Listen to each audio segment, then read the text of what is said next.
أعوذ بالله من الشيطان الرجيم. بسم الله الرحمن الرحيم. وجاوزنا ببني إسرائيل البحر فأتبعهم فرعون وجنوده بغيا وعدوا حتى إذا أدركه الغرق قال آمنت أنه لا إله إلا الذي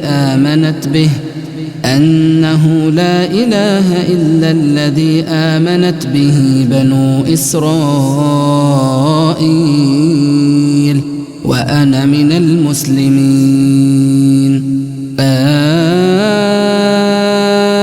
الآن وقد عصيت قبل وكنت من المفسدين، فاليوم ننجيك ببدنك لتكون لمن خلفك آية وإن كثيرا من الناس عن آياتنا لغافلون. ولقد بوأنا بني إسرائيل مبوأ صدق ورزقناهم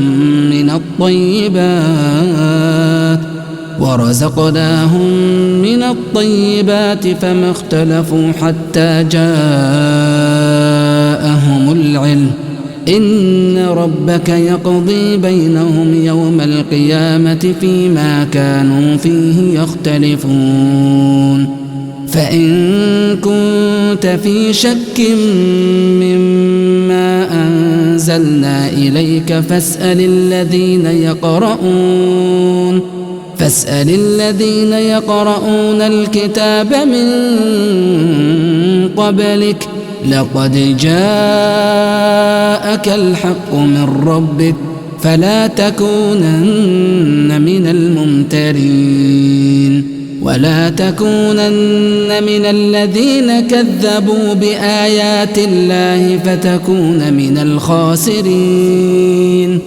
إن الذين حقت عليهم كلمة ربك لا يؤمنون ولو جاءتهم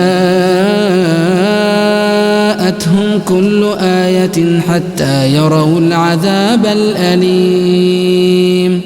فلولا كانت قرية آمنت فنفعها إيمانها إلا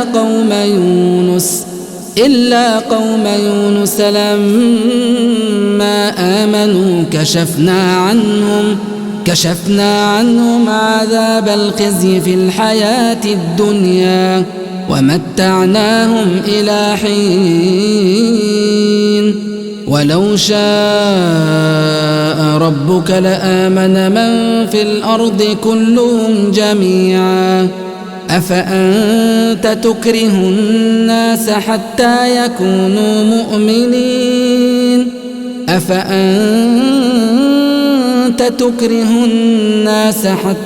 يكونوا مؤمنين وما كان لنفس أن تؤمن إلا بإذن الله ويجعل الرجس على الذين لا يعقلون. قل انظروا ماذا في السماوات والأرض وما تغني الآيات والنذر عن قوم لا يؤمنون. فهل ينتظرون إلا مثل أيام الذين خلوا من قبلهم قل فانتظروا إني معكم من المنتظرين.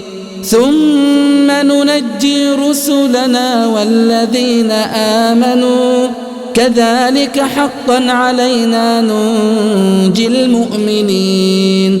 قل يا أيها الناس إن كنتم في شك من ديني فلا أعبد الذين تعبدون من دون الله ولكن أعبد الله الذي يتوفاكم وأمرت أن أكون من المؤمنين. وأن أقم وجهك للدين حنيفا ولا تكونن من المشركين ولا تدع من دون الله ما لا ينفعك ولا يضرك فإن فعلت فإنك إذا من الظالمين وإن يمسسك الله بضر فلا كاشف له إلا هو وإن يردك بخير فلا راد لفضله يصيب به من يشاء من عباده وهو الغفور الرحيم قل يا أيها الناس قد جاءكم الحق من ربكم فمن اهتدى فإنما يهتدي لنفسه ومن ضل فإنما يضل عليها وما أنا عليكم بوكيل واتبع ما يوحى إليك واصبر حتى يحكم الله وهو خير الحاكمين صدق الله العظيم.